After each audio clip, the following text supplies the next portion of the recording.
Uh, I'm blessed with a lot of acquaintances over the years, but I'm equally blessed by a lot of people like my guest Ian Tostenson. We've been friends for the better part of 35 or 40 years. When he was with Kelowna Wines in Kelowna, and certainly in the last number of years as the president of the British Columbia Restaurant and Food Association. And he's a great spokesman. He's a good friend, and he listens, doesn't necessarily do everything you ask him to do or what I ask him to do, but he listens to what I'm saying and then decides how he can maneuver that into the topic that he's talking about. And he is my guest today, and you're going to love him because he's a good friend and he's got great wisdom. Ian, welcome. Good to have you here. Well, Peter, do you remember the very first early times when we met? And I'll bring back the memory is in my early days of Kelowna Wines, which I was a little bit over my head, and I became the president, and I kind of didn't know what I was doing, but I needed to create culture, and I needed to create culture for about 200 employees really fast, both union and non-union employees. And you were my device. You came to Kelowna. We put everybody in the Capri Hotel. We took the union guys off the floor, which I don't think had ever happened. Mm. And you gave the most robust, inclusive, fun, introspective speech that we ever had, and that helped me set the culture for the next. Well, as president for the next 12 years, and I'll never forget that. It had a deep impact on me. And I remember you told the story about swimming in the bathtub, pulling the plug and going up backwards or whatever it was. I'll never forget that. But everybody always talked about that, and that became a signature for me. Is that Ian was here? He's a rookie president, but boy, his intentions are right. So I want to thank you for that. Oh, you're very welcome. Thank you for remembering. That's terrific. I think that's a wonderful compliment. Of all the industries that have been affected by this pandemic that we've gone through basically for the last couple of years, I would say the restaurant business has been affected the most, certainly the most publicly affected. It's in the news, and you're in the news almost every day, defending it or talking about it or fielding reporters' questions. Uh, and visibly, it's probably been the hardest hit industry, because if you go down the street and you see this restaurant's open, but these two are closed, Yeah. you can't tell the difference. Um, how have you dealt with that, and how have the restaurants dealt with that? And of the thousands of restaurants, some may never open, some will. How can we make sure that they all open in due time? Because we are coming to the end of this thing. The So I think, pandemic, that is. yeah. So I remember February of 2020, yeah, and someone said, "Gee, the Asian restaurants in Richmond are starting to close," and I went, "Yeah, well, no wonder, because they're talking to mainland China, and there's a problem there, and so they're just being cautious." And then suddenly in March, we were into full closure here, and we actually didn't think it was going to last much longer than about 2 or 3 weeks, and so we sort of thought, okay, we're just adjusting here, and then we realized it was a very serious problem. So the first thing we did was, we based on previous experiences of my life, I said to the staff, the very small staff we had, I said, we have one opportunity here to make a difference. We're going to step up, and I want you to be able to, in 2 or 3 years down the road, look over your shoulder and say, I was part of the resurrection of this industry. Because Dr. Henry had said, I wonder what the restaurant industry, how it intends to reopen safely. And we put together a group of 70 the top guys in the province, to guide us through our thinking. And in 10 days, we had a plan on the premier's desk of how to open the restaurant in a safe manner. I mean, we were hoping it would work. We didn't know that, in a pandemic, whether a waiter, frankly, would be safe serving the person at the table, but it worked. And we were the first industry to do that. So that really helped immensely.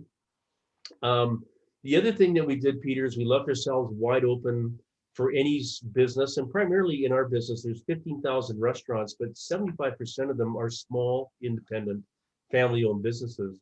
And we took our Facebook page and we said, we're not open 5 days a week, we're open 7 days a week, 24 hours a day. Here's the phone numbers, published all of our cell numbers, and so you call at any time. And we had people that would call. but they wouldn't necessarily call for any of the reasons, just they wanted someone to talk to. They wanted to know that someone was looking out for their interests, or they had thought about it. We immediately wrote the premier a whole list of things that we thought the industry needed, like don't do the employer's health tax, and we need to do some liquor reform. And we laid out a map for the premier and the government to take a look at. And then also we brought in our partners in the industry, the Wine Institute and the nightclub guys, and we brought them into the fold too, so that we had one voice representing this tremendous $15 billion industry. And I think it worked really, really well. Now that's a number that I was not aware of, Ian, and I think it needs to be restated again, that the restaurant business is a $15 billion business. It's not nickel and dime, it's big, big business. Yeah, 15, so this is a little pre-pandemic, but it'll get there back to it, but 15 billion in sales, 15,000 restaurants, 190,000 employees, which is the third largest employer. So there's a lot at stake here. And the premier knew that. And what was at stake here was a lot of jobs between, a lot of our demographics are 15 to 24. So we're dealing with youth basically becoming unemployed with restaurants being shut down, which is a major problem. And that became a real concern for the premier. And he got it. He's a smart guy. He gets this stuff really quickly. And so we needed to restore this as quickly as we could. And we sort of did. It took a couple of months, but yeah, it's a big industry and very low margins. So it has a average pre-tax earnings of about 4%. So the ability to lose it in a restaurant is pretty, a lot of restaurants don't survive. New restaurants, there's about a 60% casualty rate in the first year. It's just a really tough business to operate. So, for the people watching this, is that if they're in a restaurant that's been there for a few years, that's a real tribute to the acumen of that business owner and the staff to make that thing operate, because there's so many different variables. Will there be, is it safe to say that there, I don't mean safe to say that it's a good plan, because it's not. Will there be some restaurants that just will not be able to open again? And how do we help them? How does the community close to that restaurant help that restaurant open up? Yeah, I think digging into your local neighborhood. I mean, everybody's sort of working from home in the suburbs. Downtown Victoria and Vancouver are some challenging markets right now. There's no tourism as well. But I think visiting the restaurant, doing takeout and delivery like people have done, visiting the patios right now, buying a gift certificate, just putting a little bit of revenue into their hands goes a long way. And I think, Peter, most of the restaurants that were not going to make it have probably not made it. I know that if you look around, you'll see a lot of for lease signs, not just in restaurants, but in retail. The restaurants that are operating today, we're seeing sales levels now in restaurants higher than they were before the pandemic, because there's so much demand. So you're absolutely right. We were probably one of the hardest hit industries in North America. And we closed, but we had a spring rebound. I mean, as I said, the other day, is that everybody in North America is trying to buy hamburger meat and hamburger buns to get their businesses open again and buy labor. And so there's a real pressure point on that right now. But those restaurants that are operating now, they're probably operating with fewer staff than they had. They're probably operating with a simplified menu because of the staff situation. But certainly, any money that can be put into their hands in a little bit of way will go a long way. I think the ones you're seeing that are operating today will likely survive. But I think we probably lost 20% of our industry. We could have lost about 3,000 restaurants over the pandemic. And that's probably 3,000 restaurants and probably 30 or 40,000 jobs. And they're just not going to come back. No. I mean, people will regenerate it and they'll see things. We're seeing investment back into the category right now because, prices are, to get into the industry are down. They always say the best way to make money in the restaurant industry, you'd be the third person in. So you start a restaurant, Peter, you go broke. I try it, I go broke, and the third guy comes in and buys the assets for next to nothing, and they got a pretty good chance of making it happen. Yeah. Excuse me. Is there a lot of that going on? Yeah, there is a lot of it going on, and there is a lot of people Well, you and I had a beautiful lunch last week at Dario's, and there, lo and behold, you're seeing, they've been in the business almost 40 years, and guess who's cooking? One of the owners is back in the kitchen after 40 years because of the lack of labor, but they're getting tired. I mean, these people are tired. They've been doing this for so long, and now they're going to get really tired because they went through a pandemic. But a lot of owners now, like they're doing at Dario's, are back in the kitchens and having to work the floors in the restaurant because of the labor issue that we have, not just in restaurants, but all throughout the BC economy.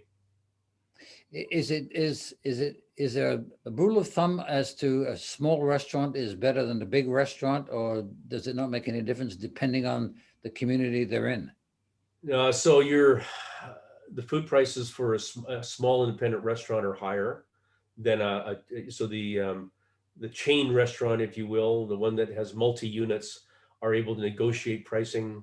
They're able to negotiate supplier discounts, promotional discounts, whereas the independents just don't simply have that. So the general cost of operating an independent restaurant is higher, and that's why hopefully you see independent restaurants tend to be on the sort of more of the higher price range, or doing things with food that is not your commodity pricing, because they can't afford to do that. They got to play at a higher price point.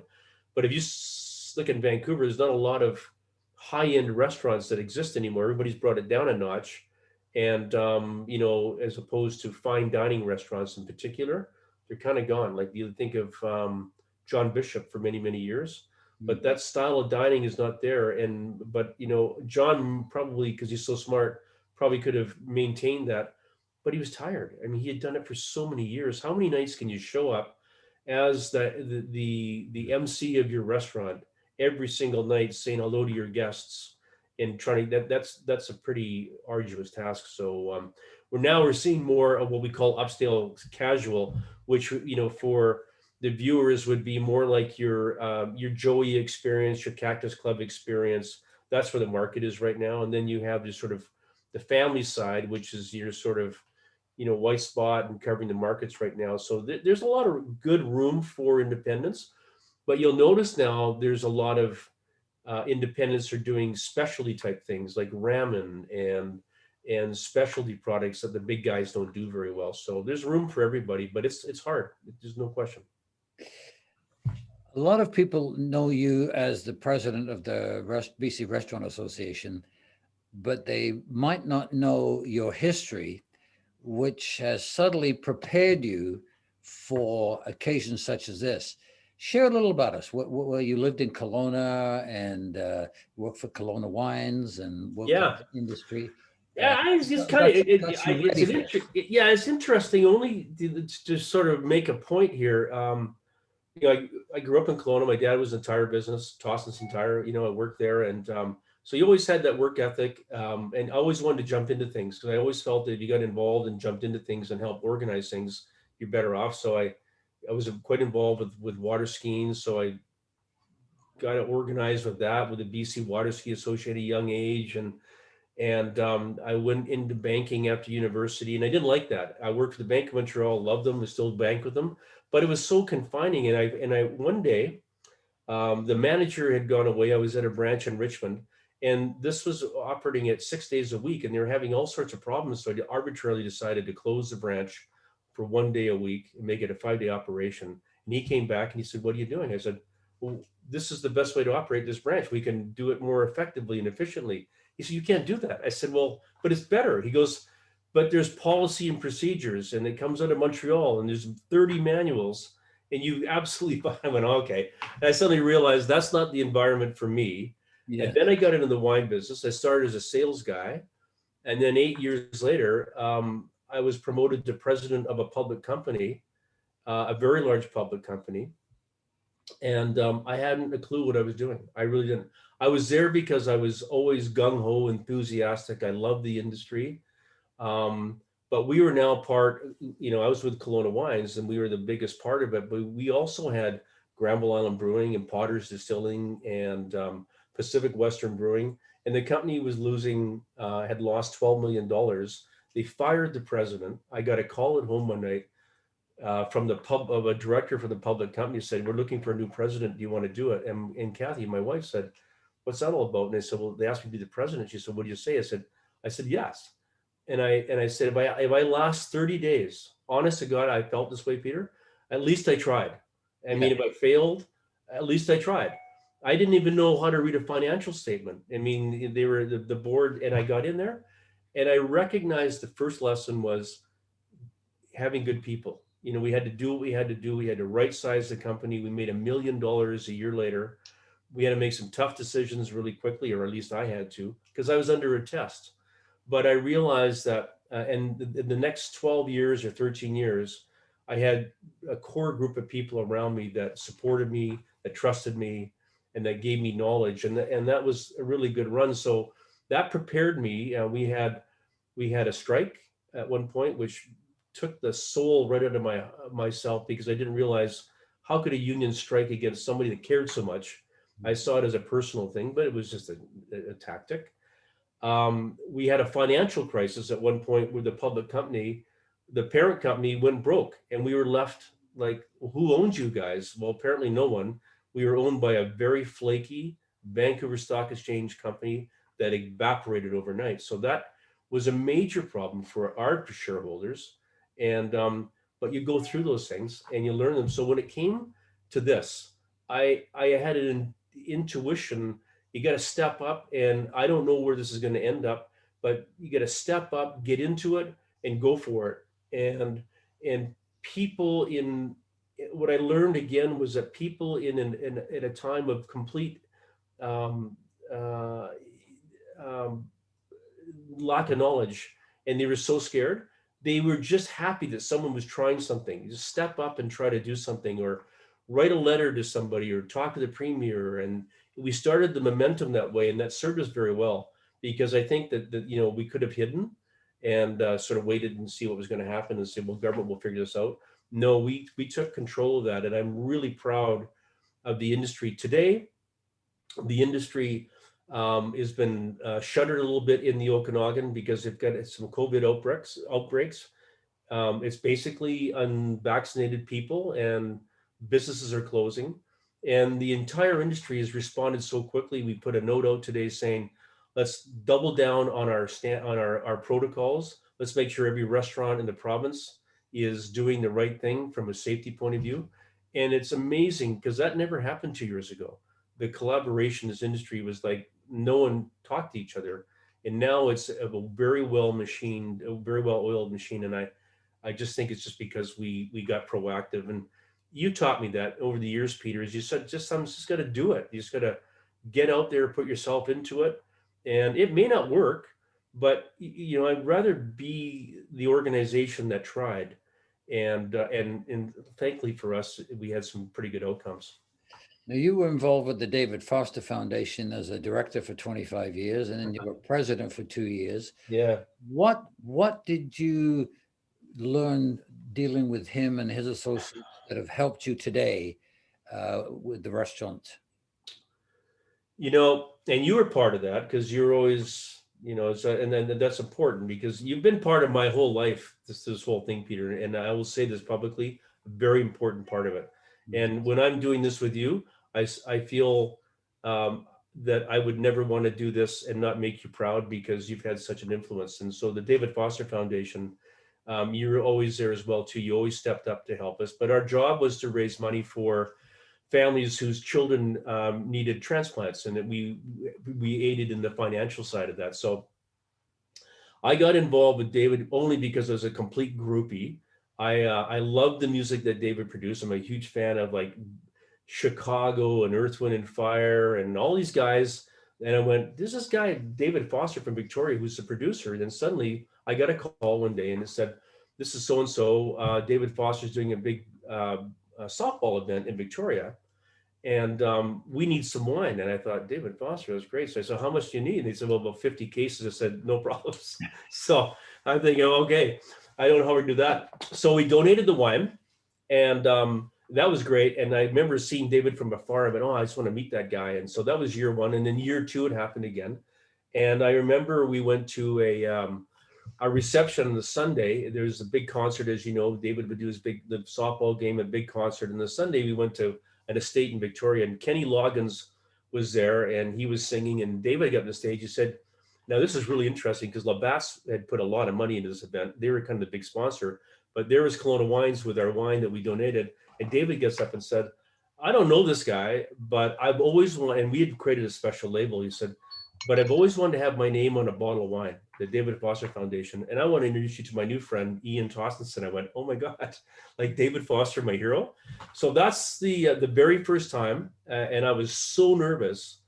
And I think over the years, I guess if I wanted to phone David right now, I know he would take the call. He knows my family. I taught his kids to water ski. I love him. He's like the genie in the bottle. I never asked him for anything. I'm so proud, but he taught me. He taught me a lot of things. So here's some things that David taught me.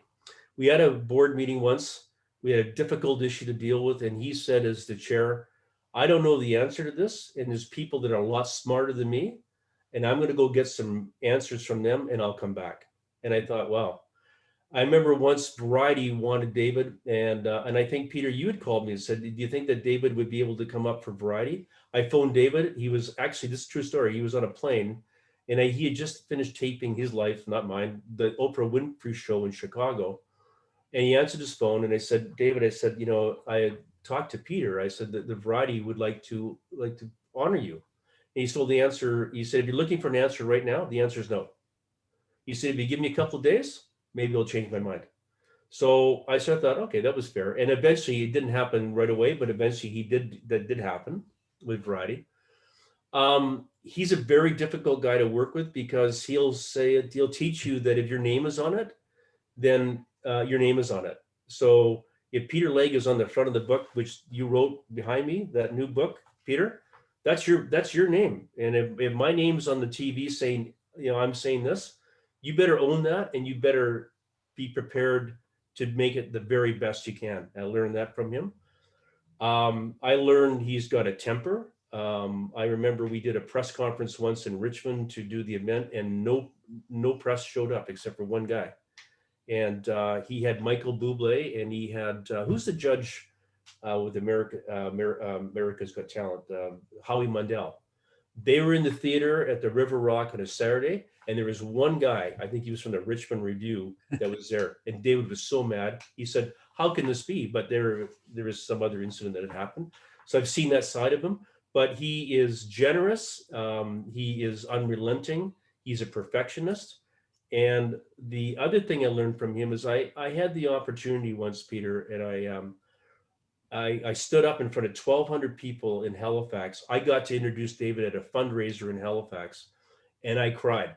When I introduced David Foster as a man whose commitment to children and the foundation, I started to cry. And I thought, what, this is exactly what you would have told me, is be honest and be forthright and be all those different things.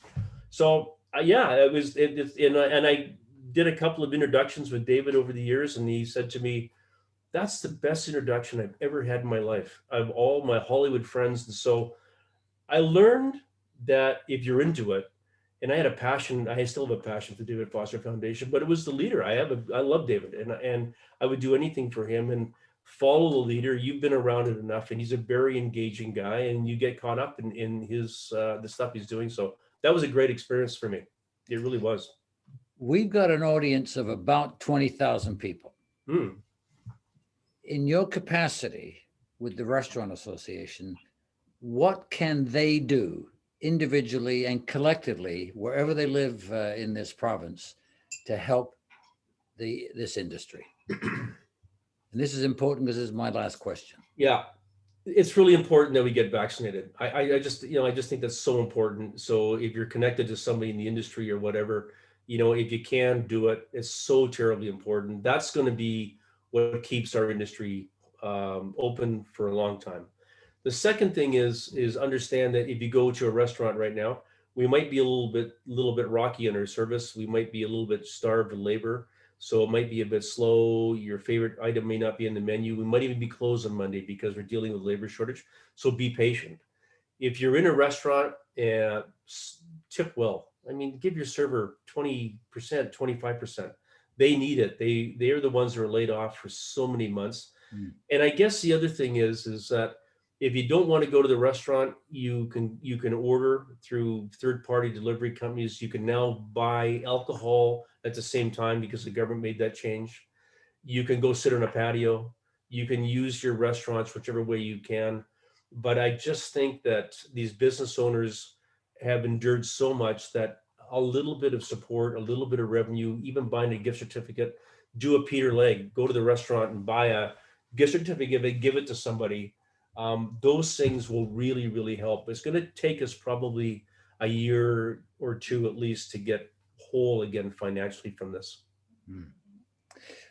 The last question I should is one of our magazines is Vancouver Magazine, and as you know, we're as tied into the restaurant business. We don't own a restaurant, but we're tied into promoting the restaurant business. And our editor does a terrific job of making them feel important, which they are. Do you have any words of wisdom to us that we could do a better job to be far more supportive than we are? We're doing the best we can, but maybe we could do a little more. Yeah, no, I think that Vancouver Magazine, without it, we wouldn't have a spotlight into the Vancouver restaurant scene, frankly. And the New York Times actually last week wrote an article and said you should go to Vancouver. It's a great place. It's safe, and it's got some of the best restaurants in the world. And we seem to forget that living here. And it's magazines like Vancouver Magazine that have spotlighted that and allowed the chefs and the curious entrepreneurs in this industry to showcase them, because without that, they wouldn't happen. I think if I was to say what's the opportunity, I think there's a lot of restaurants that are really good that would never make, it never get to, like, there's a lot of wineries in British Columbia that make great wine, but you never hear about them because they're just so small, and they can't travel, or they don't have the mainstream, or they don't have the connections. And certainly you don't have enough staff at Vancouver Magazine to cover all that. But I think there's that sort of secondary side of the industry that could be really interesting for people. Some of the different types of cuisines. I mean, it's so eccentric from just a cultural point of view.